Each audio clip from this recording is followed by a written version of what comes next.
إعصار ميسي يضرب إنتر ميامي، إنه تأثير جنوني في أول 12 ساعة.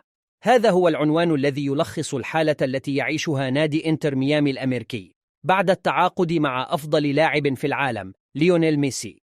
فمنذ أن أعلن النجم الأرجنتيني عن اختياره للانضمام إلى الفريق الحديث العهد في دوري كرة القدم الأمريكية، شهد النادي زخما هائلا من المتابعة والاهتمام والطلب على تذاكر المباريات.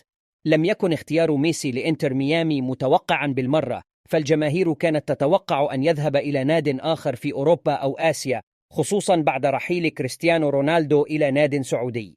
لكن مالك الفريق خورخي ماس نجح في إغراء ميسي بالانضمام إلى مشروعه الطموح، والذي يهدف إلى جعل إنتر ميامي أحد أبرز الأندية في الولايات المتحدة والعالم.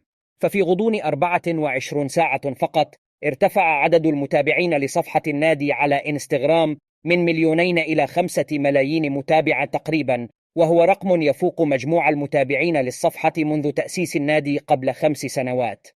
كما ارتفعت أسعار تذاكر المباريات بشكل جنوني، حتى بلغت أكثر من 1000% لبعض المواجهات وفقا لموقع إنسايدر، وهذا قبل أن يتحدد موعد ظهور ميسي الأول مع زملائه في الملعب، والذي قد يكون في شهر سبتمبر المقبل.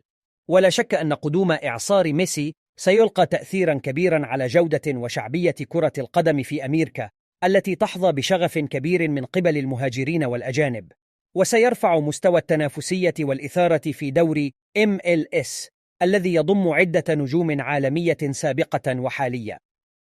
اشترك في القناة لمشاهدة المزيد من الأخبار، وقم بتشغيل الإشعارات، واترك إعجابا وتعليقا لمساعدة القناة. شكرا لك على المشاهدة، ونراكم في المرة القادمة.